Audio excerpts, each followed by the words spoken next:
le cinéma d'animation connaît un succès grandissant. De Flow, nommé aux Oscars à Arcane, phénomène Netflix, les productions animées captivent un public toujours plus large. Mais derrière ces succès, comment l'animation se réinvente-t-elle ? Entre réseaux sociaux, nouvelles formes de narration et coproduction internationale, comment les créateurs et créatrices d'aujourd'hui repensent ce genre en perpétuelle évolution ? Comment des structures indépendantes parviennent à se faire une place sur un marché dominé par les plateformes et les majors du cinéma ? Dans cet épisode, nous nous intéressons à la série Samuel, un véritable phénomène qui a conquis des millions de spectatrices. Pour en parler, nous recevons Émilie Tronche, sa réalisatrice et créatrice, marraine du FIF Campus lors de notre dernière édition, et Bastien Martin, producteur chez Caméra Etc., un atelier d'animation basé à Liège. Ensemble, IL nous dévoile les coulisses de ce secteur en pleine mutation. Vous écoutez Entre deux prises, le podcast du FIF Namur, qui va à la rencontre de celles et ceux qui réinventent le cinéma. Tout simplement pour commencer, on aimerait que chacun d'entre vous vous présentiez. Moi, c'est Bastien Martin. Je suis coordinateur et producteur d'un studio d'animation à Liège qui s'appelle Caméra Etc., où on est spécialisé en court-métrage d'animation, de type plutôt technique traditionnelle, comme on dit. Ça veut dire quoi, des techniques traditionnelles ? C'est-à-dire qu'on fait quasiment de tout, donc du sable, du volume, du stop-motion, du dessin animé, sauf de la 3D. Alors, je m'appelle Émilie Tronche et je suis réalisatrice et scénariste, je crois. Je suis scénariste aussi, je pense, de cinéma d'animation. J'ai notamment réalisé Samuel, une série d'animation de 21 épisodes de 5 minutes chacun, qui est diffusée sur Arte. Je m'appelle Samuel, j'ai 10 ans et j'ai un problème. Mais bon, j'ai pas trop envie d'en parler. Bon, en fait, mon problème, c'est que Basile a dit à la grande Julie que je l'aimais. Julie, c'est pas que je l'aime, c'est juste qu'elle a rigolé à une de mes blagues il y a pas longtemps. Bonne blague. Bon, en fait, je l'aime, mais personne ne doit savoir. À travers 21 épisodes, tu racontes le quotidien de Samuel, un préadolescent de 10 ans en plein éveil, des sentiments amoureux, la découverte des premières frustrations, le sentiment d'injustice, la naissance d'amitié indéfectible. Comment est né Samuel ? Samuel est né, comment il est né ? Il est né en 2020, déjà juste avant le confinement. Je terminais un court-métrage en production, donc j'avais terminé un petit peu plus tôt, il me restait une semaine dans les studios et j'ai décidé de profiter du matériel pour faire un film ultra court, et à l'inverse de ce court-métrage que j'avais fait, qui avait pris pas mal de temps, qui était au pastel, qui avait été bien écrit, etc. Vraiment prendre le contre-pied de ce truc-là et de parler vraiment d'un sujet que j'aime, que je connais, première idée. Donc Samuel est apparu tout de suite, la première fois que je le dessine, donc c'est la première frame du premier épisode de la série. Voilà, et donc en 5 jours, il y avait ce petit épisode qui est né, et ouais, c'était les débuts de Samuel. Tu es ici au festival en tant que marraine du FIF Campus, donc c'est le volet pédagogique du festival. Tu as participé à une rencontre avec le public cet après-midi et tu as expliqué aussi qu'il y a pas mal d'anecdotes et de situations que vive Samuel qui sont directement inspirées de ta propre vie. Est-ce qu'à un moment donné, tu as pensé plutôt à réaliser une série autour d'un personnage qui te ressemblait toi en tant que fille, ou non, Samuel a toujours été un garçon depuis le départ ? Non, Samuel a toujours été un garçon. Ouais, et je crois que je me suis peut-être même pas posé la question est-ce que ça va être une fille ou un garçon. Ça a été tout de suite un garçon. Je pense que j'aimais bien qu'il y ait une distance, peut-être. Ça crée une distance avec ce personnage-là qui, du coup, comme on partage beaucoup d'anecdotes, justement, je voulais pas que ce soit trop autobiographique. Mais du coup, j'ai créé des personnages secondaires féminins que... Enfin voilà, je pense que c'est dans ces personnages-là que j'ai peut-être plus parlé de ce que c'est que d'être une fille à 10 ans. Bon, j'en ai pas parlé dans les... Enfin voilà, ça reste des personnages secondaires, donc je suis pas rentrée dans des gros sujets. C'était quand même Samuel qui restait au centre de l'intrigue. En parlant de Samuel, ça fait bizarre. Mais voilà, donc non, ça a toujours été un garçon. Tout à l'heure, on s'est vu donc avant l'interview, on parle à chaque fois du succès de Samuel. Tu disais que toi-même, tu ne parviens pas à expliquer, en tout cas, tu ne pouvais pas anticiper un tel succès. Parmi les succès actuels d'animation, il y a aussi des animations très, très, très, très différentes de Samuel. Moi, à mon niveau, l'exemple que j'ai en tête, c'est le Spider-Man. Qu'est-ce qui aujourd'hui, même si c'est toujours très, très compliqué d'anticiper du succès, quelles sont aujourd'hui un peu les recettes, les points communs que vous pouvez observer sur justement des animations qui cartonnent, que ce soit les techniques, soit les modèles de narration, soit de voir les différents moyens de diffusion. Est-ce que toi, tu as des exemples d'animations un peu type où tu dis, là, en fait, ils ont trouvé une recette qui fonctionne extrêmement bien? Alors, de mon point de vue purement subjectif, je pense que ce qui plaît aujourd'hui, ce sont des films qui, justement, prennent un petit peu de distance par rapport à tout ce qu'on a pu voir depuis 15-20 ans. Donc, dans le meilleur des cas, des Pixar. Il y a aussi DreamWorks, il y a aussi les studios Illumination avec Moche et Méchant, ce genre de choses. Je ne suis pas un grand défenseur de la 3D, je dois bien l'avouer, mais c'est parce que je trouve que ça a tendance à uniformiser beaucoup l'esthétique. Or, s'il y a quelque chose aujourd'hui, le public principal pour les films d'animation, ça reste quand même des jeunes, malgré tout.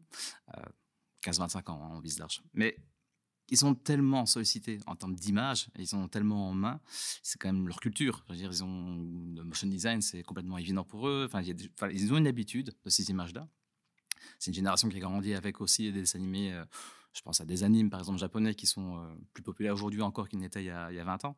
Et donc, je pense que dès que des films d'animation prennent un peu de distance formelle avec ce genre de choses, et dans un second temps, arrêtent peut-être de faire de l'humour un peu d'entrée de gamme, en tout cas très, très simple, et qu'on part faire des choses un peu plus sérieuses. Tu parles de Spider-Man, je pense que oui, il y a la licence évidemment Marvel qui compte, mais le fait qu'on met déjà un adolescent et c'est un vrai adolescent, enfin, je veux dire, avec ses problèmes de cœur, trouver ça juste par rapport à ses parents, etc. Donc je pense que c'est ça qui fonctionne.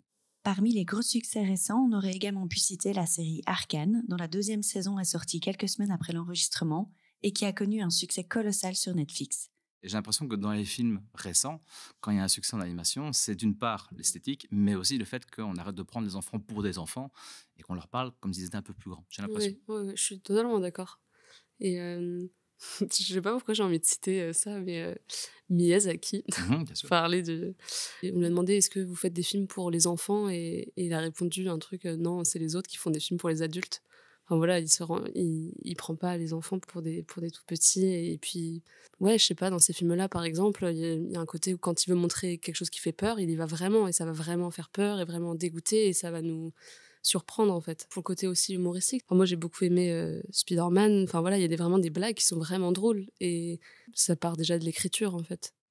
Mais le lien que tu fais avec Miyazaki, je trouve que c'est vraiment ça, en fait. Miyazaki, évidemment. Ouais. Notre maître à tous. On cite toujours, c'est quand on arrive à un point de la conversation, quand on cite Miyazaki. Mais effectivement, je trouve qu'il cristallise bien, en fait, ce que peut représenter le cinéma d'animation japonais.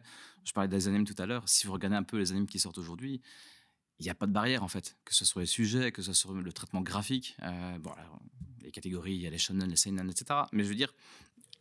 Est-ce que tu peux répéter? Parce que ça va très vite et comme moi, j'ai pas, Alors, on va dire, les données techniques en tête. C'est ma faute.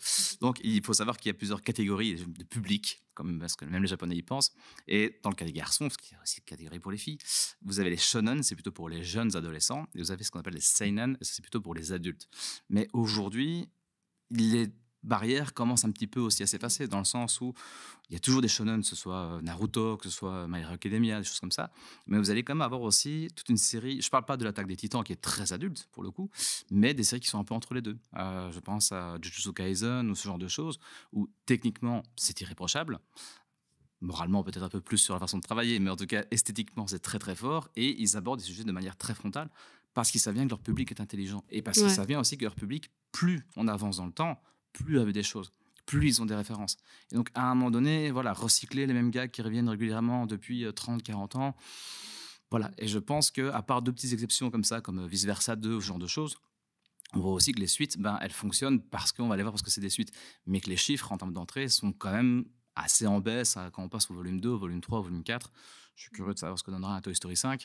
Mais voilà, c'est aussi penser le public en se disant, oui, il faut peut-être proposer autre chose de neuf aujourd'hui. Tu l'as vu, Mob Psycho 100? Oui, alors si je suis honnête, il y a des traits parfois dans ton dessin qui me font penser au personnage de Mob Psycho. C'est vrai que quand on me le dit, c'est toujours un super compliment.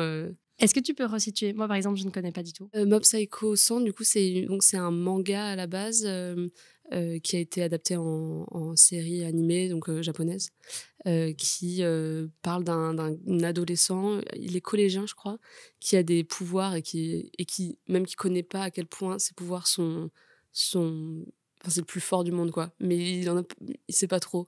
Et lui, tout ce qu'il veut, c'est juste vivre sa vie de collégien normal, et il aimerait qu'on arrête de l'embêter un peu avec ça. Et c'est justement, je trouve que j'arrive pas trop à situer entre shonen ou tout ça. Enfin, même les personnages féminins sont super bien écrits. Enfin, pour moi, ça représente vraiment un type d'animation d'aujourd'hui. Enfin, on devrait tendre vers ce genre de choses. C'est hyper bien écrit, c'est touchant.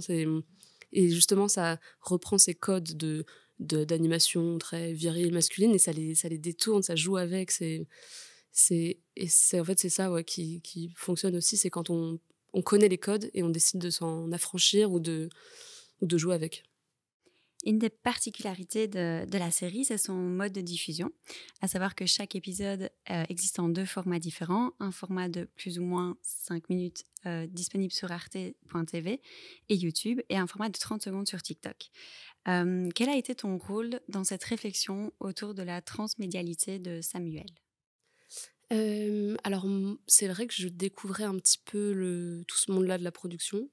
Moi, en faisant Samuel, les premiers épisodes, je les ai faits toute seule, donc je les ai diffusés, je les ai mis sur mes réseaux simplement, parce que c'était pour moi le seul endroit où on allait pouvoir regarder ce que j'allais faire.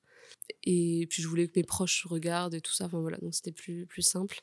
Et puis, donc, quand mes producteurs m'ont contactée, ils savaient pas non plus où la série pourrait être diffusée. Ils savaient que ça allait rester plutôt web-série.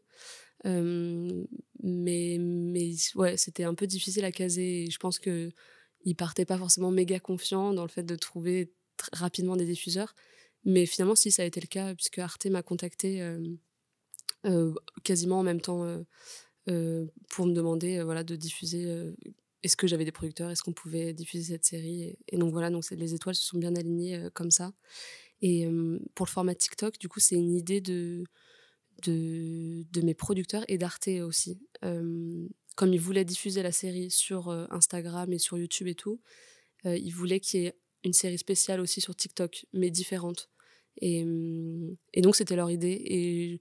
Et moi, au début, j'avoue que j'étais un petit peu sceptique. Comme je connais pas trop le réseau, et puis que dans mon imaginaire, je pense que j'avais cette envie de...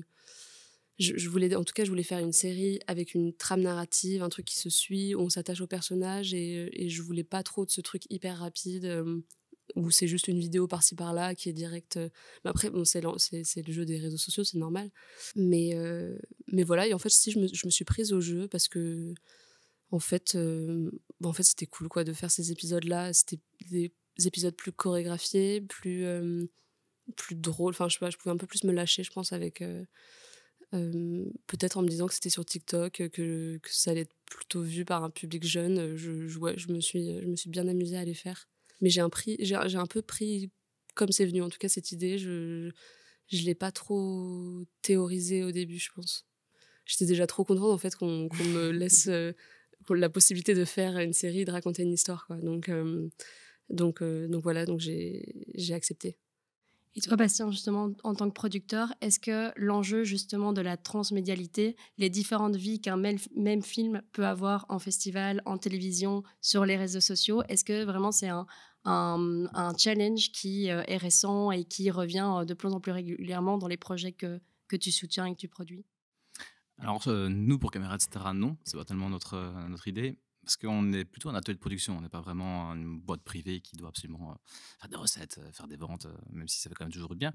Mais de ce que j'observe, oui, ça devient un peu une condition un peu sine qua non, dans le sens où le court-métrage en animation, je pense qu'il me dira la même chose, c'est que c'est quand même très très dur que ce soit vu en dehors des festivals.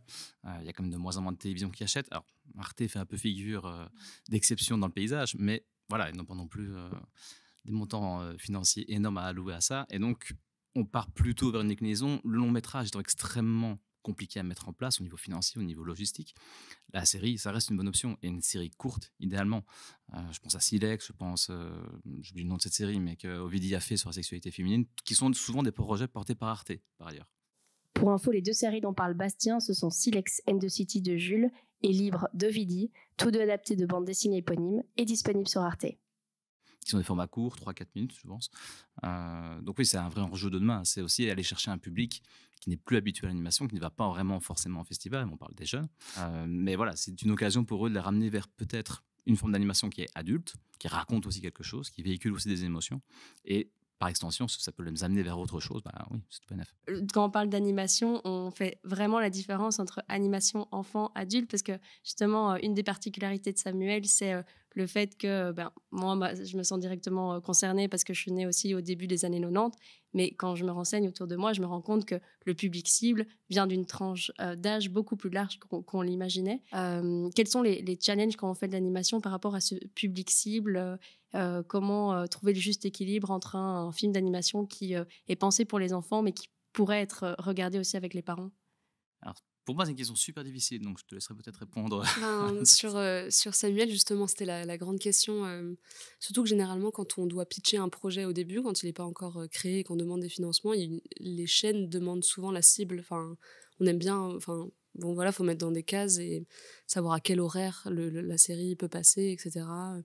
Et avec Samuel, quand on nous demandait, on répondait directement tout public. Enfin, c'était très large et ouais, ça n'a pas fait trop peur aux diffuseurs, ou même à ceux qui nous ont accompagnés sur le financement et tout ça. Je sais pas, bizarrement, ils étaient d'accord, mais c'est vrai que c'est assez atypique, je pense. Enfin, c'est pas généralement.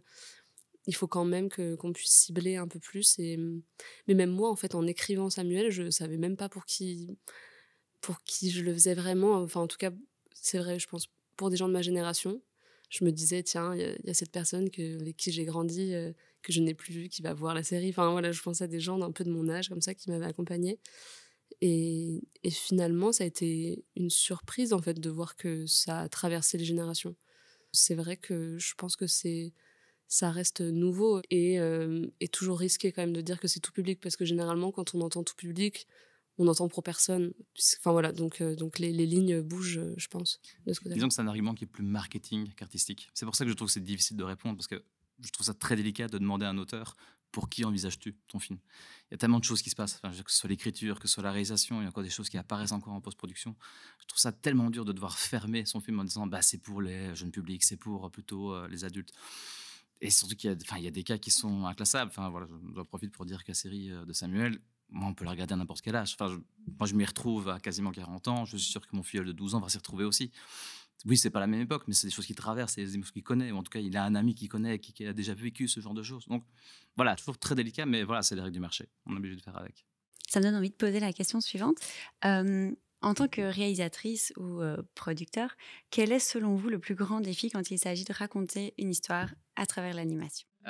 Moi, j'ai le beau rôle. Je ne fais juste que faire des retours en disant il faut plus de ceci, moins de cela, et après je laisse l'auteur se débrouiller. J'ai l'impression que le plus dur, tu parlais de processus très très long, et je pense que c'est ça en fait, c'est d'arriver à rester à la fois fidèle et cohérent avec ce qu'on a envie de raconter. Et quand je dis envie de raconter, c'est à la fois parce qu'il y a toujours une pulsion graphique, j'ai l'impression, chez les auteurs d'animation, en plus d'une envie de partager une émotion.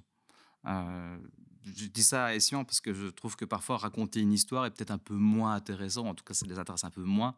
C'est surtout amener le spectateur à ressentir quelque chose au niveau formel et au niveau ressenti émotionnel, quoi.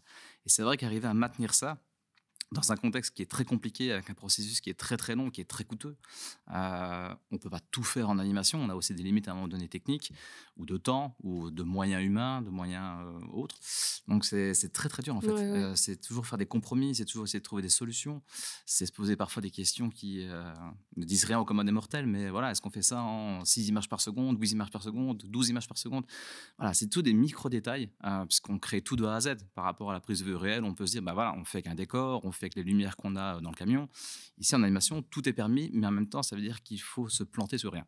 Et j'ai l'impression que c'est ça qui est peut-être très... Par exemple, tout ce qu'on anime, qu'on a décidé d'animer, on peut ensuite au montage, si on coupe un plan au montage, on sait que c'est peut-être 3 semaines d'anime avant qui ont sauté, donc on réfléchit à 2 fois avant de faire ce genre de choses. Et c'est vrai qu'avec Samuel, c'était un peu mon envie d'aller très vite. Je voulais raconter un truc tout de suite. Du coup, j'ai pris les premiers moyens, juste une ligne noire et voilà, pour pouvoir avoir un film très rapidement, parce que justement, j'en avais marre d'attendre. Le court-métrage que j'avais fait avant, c'était 3 minutes et j'avais mis 6 mois pour le faire. Et en fait, j'avais juste envie d'écrire des dialogues, de voir des personnages un peu vivre sur mon écran et que ça touche les gens, quoi. Donc, Donc ouais, je pense que c'est cette patience-là qui, enfin voilà, ça fait partie du métier. Pour faire de l'animation, il faut être patient. Je pense qu'on ne peut pas faire autrement. Donc c'est peut-être un challenge de garder cette énergie du début jusqu'au bout. Parce que voilà, il faut attendre aussi les réponses de financement. Il y a beaucoup de choses qui prennent du temps. Ouais, c'est une série, mais pour les longs métrages, ça peut être, je sais pas combien de temps ça prend. Hein, tu peux rentrer facilement sur 2-3 ans. Ouais, faut être là assez longtemps et enfin, voilà, mener la barque jusqu'au bout. Le nombre de personnes aussi compte dans la difficulté, je trouve. C'est un bon exercice dans le sens où tu dois pouvoir parvenir à communiquer ce que tu as envie de raconter, de partager à tes proches collaborateurs, mais c'est plus facile quand c'est un court-métrage où on est 3 à 4 personnes. Je pense que vous étiez une dizaine, une quinzaine, je pense. À l'animation, on était 6, je pense, okay. en tout. Ouais, on était une petite équipe Okay. à animer à Angoulême. Mais j'aimais bien cette échelle-là. Je trouve que c'est mieux, parce que quand il y a 150 personnes à gérer, voilà, il y a un côté aussi presque industriel, même si on essaie de faire de l'art, ça reste quelque chose de laborieux. Moi, je découvrais, du coup, c'était un peu la première fois que je gérais une équipe. Et c'est vrai que tu as une casquette tout d'un coup de boss, qui est étrange. Et puis surtout, tu viens commenter du coup le travail des animateurs, tu fais des retours. Parfois, ça fait pas forcément plaisir quand on fait des retours sur ton travail. Enfin voilà, les animateurs dessinent et apportent leur touche artistique et tout. Enfin voilà, donc il fallait essayer de se positionner, trouver sa place. En même temps, enfin voilà, j'ai énormément appris et puis il y a un côté un peu inconfortable aussi. Et pour se rendre compte, quels étaient les rôles des 6 personnes respectives ? Alors du coup, moi j'étais réalisatrice et j'animais aussi de temps en temps, je me prenais des plans, mais moins que les animateurs, puisqu'au bout d'un moment c'était trop. D'ailleurs, je continuais de faire les animatiques, donc je continuais de créer les storyboards des prochains épisodes pendant que eux démarraient l'animation des épisodes qui avaient déjà été faits. Donc il y avait un truc où je devais absolument avoir fini mes animatiques avant qu'ils terminent l'animation. Donc il y avait une sorte de course un peu à la montre aussi là-dessus. J'avais mon assistante réalisatrice qui avait plein de casquettes. Elle était donc assistante réal, elle faisait du layout, donc elle prépare les plans avec le décor, les personnages, voilà, dans la bonne position, tout ça. Elle était aussi animatrice, elle prenait de temps en temps des plans. Donc voilà, ça a été un peu mon ange gardien pendant la série. Et puis, on était du coup 4-5 animateurs ils ont le même rôle. Je distribue les plans. Généralement, j'aime bien distribuer par séquence pour qu'ils aient la suite de plans et pouvoir enchaîner les mouvements ou pouvoir même s'imprégner, enfin même mettre leur style dans la séquence plutôt que juste donner des petits plans un peu par-ci par-là. Et voilà, et ils animent et puis ils me disent quand ils ont terminé et je viens les voir et on valide ou pas. Parfois on reprend et tout ça. Voilà, ça se passe comme ça.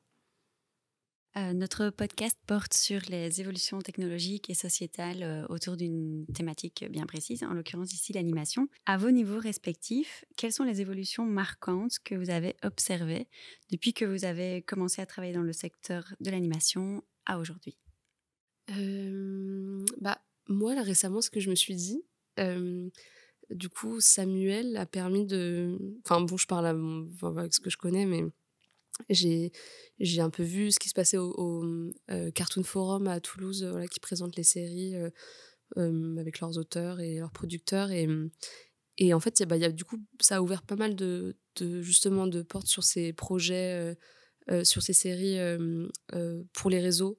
Donc des séries du coup doubles sur Instagram et sur TikTok. En fait, voilà, il y a pas mal de projets qui ont pu se créer avec des jeunes réalisatrices et réalisateurs, mais qui sortent d'école. Enfin voilà, généralement ils sont assez jeunes et je trouve ça trop bien. Enfin voilà, que ça ait ouvert une porte pour les jeunes réalisatrices. Voilà, donc ça c'est un peu le petit truc que j'ai constaté. Je sais pas si c'est Samuel qui a ouvert cette porte ou pas, mais enfin voilà, ça, en tout cas ça s'inscrit dans une suite qui est assez cool. Alors, je dirais peut-être qu'à mon niveau, c'est peut-être le retour. On reçoit pas mal de stagiaires en fait dans nos studios et je me rends compte qu'au fil des années, ils ont de plus en plus orienté par de l'animation traditionnelle. Donc, comme je disais au début, plutôt du dessin animé, plutôt de la 2D en fait, un peu moins de la 3D. Il y a toujours forcément, et ils s'adaptent aussi au style graphique qu'on peut avoir dans notre studio. Mais je pense que c'est une envie de se réapproprier aussi un univers graphique, de ne pas se dire n'importe qui pourrait faire ce genre d'animation, puisque c'est une série de formes à modeler dans un logiciel 3D. Donc ça, c'est une première chose que je vois, et évidemment, la question de l'intelligence artificielle, Depuis 6 mois, c'est vraiment quelque chose qui se pose. Alors, ce qui est intéressant, c'est de voir comment certains essaient un peu de pirater l'intelligence artificielle. Il y avait une chouette section sur ça au Festival d'Annecy cette année-ci, avec des gens comme Boris Labbé ou autres qui font un travail de dingue. Mais voilà, je sens que c'est un truc qui est encore un peu aussi en question. Qu'est-ce que ça peut être intéressant, à quel point ça va être un vrai problème pour les gens dans l'animation. Donc voilà, c'est un peu le gros défi, je pense, qui nous attend. Tu veux dire quoi par pirater? Dans le sens où... de manière générale, quand on parle d'intelligence artificielle, ça veut dire qu'on rentre ce qu'ils appellent des prompts, des scénarios, en disant pour générer une image. Et que la plupart du temps, les gens se contentent de cette image générée. Des gens comme Boris Labbé, par exemple, ce qu'ils font, c'est qu'ils génèrent des images et puis après, ils les retravaillent, mais à la main. Et donc, en fait, ils détournent un peu cette image qui a été créée par l'IA, mais en même temps, il soulève cette question, et il le dit lui-même, est-ce que ce sont encore mes images, parce que c'est moi qui les finalise au final, ou est-ce que ce sont les images de l'ordinateur, parce que c'est pas moi qui les ai créées, c'est la machine. Donc voilà, il y a toute une réflexion morale qui se pose, en plus du détournement, parce que c'est pas vraiment des images générées par ordinateur, mais un peu quand même. Donc c'est ça qui pirate un peu ce système-là pour l'instant. Ils sont plusieurs à faire ça, mais le travail de Boris est incroyable. Mais il y a des choses comme ça qui sont intéressantes, au niveau éthique et au niveau esthétique. Et est-ce que l'animation est on va dire un genre dans lequel il y a particulièrement de coproduction à l'international ? Et si oui, quel est l'avantage justement de ces coprods au niveau européen ou international ?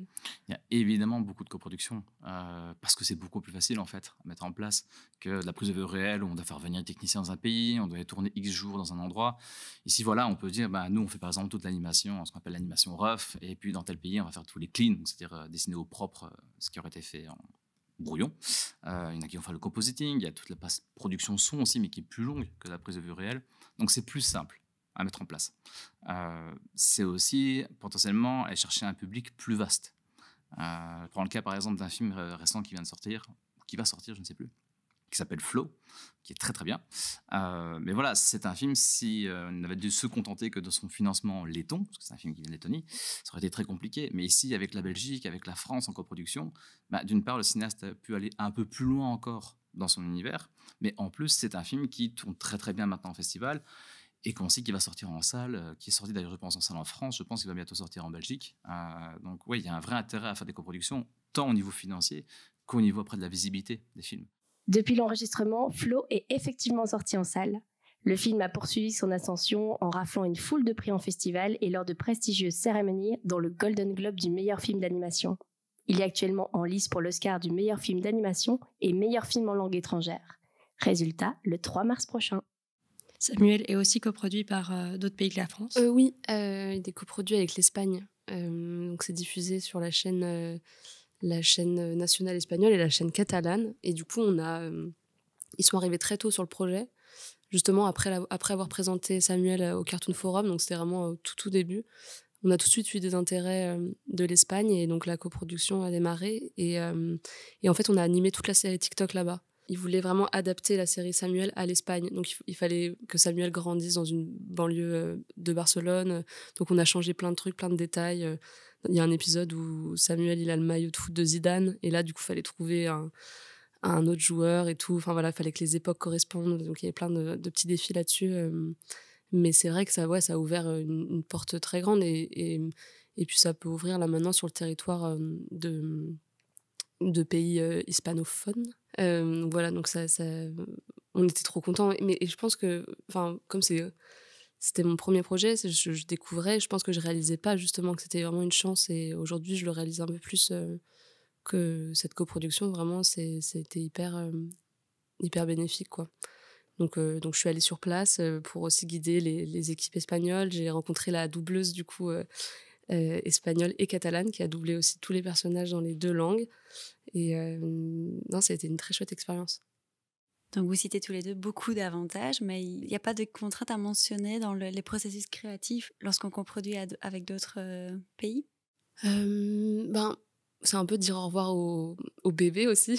Il y a un truc en tout cas pour Samuel, c'était un truc très, très personnel, que j'aimais bien ce côté petite équipe et tout ça. Et ouais, ça fait rentrer dans des procédés de production soudainement plus grands et qui demandent de faire des concessions artistiques aussi. Voilà, du coup, en plus, là, il y avait des chaînes nationales, donc de la télévision. J'avais peur que justement qu'on me dise on peut pas montrer ça parce que pour les enfants c'est pas bien, ils vont comprendre ceci ou cela. Ils ont été plutôt cool en fait. Ils savaient qu'ils prenaient une prise de risque avec Samuel en fait. Ils savaient que c'était un projet bizarre, donc c'était ouvert à toutes les autres bizarreries quoi. Il y a un épisode où Bérénice a des cigarettes dans les cheveux et c'est resté. Donc non, une bonne expérience vraiment. Peut-être que ça alourdit la machine. Le temps de faire des financements, d'aller chercher des fonds, de faire des dossiers, etc. De se dire, OK, qu'est-ce qu'on peut répartir de l'animation, en tout cas du son, peu importe. Quel pays va prendre quoi en charge. Peut-être au niveau artistique, je ne sais pas si tu as eu le cas du coup, mais quand on doit discuter avec des équipes qui ne parlent pas notre langue maternelle, il y a peut-être des choses qu'on n'arrive pas forcément à formuler, que ce soit en anglais ou autre.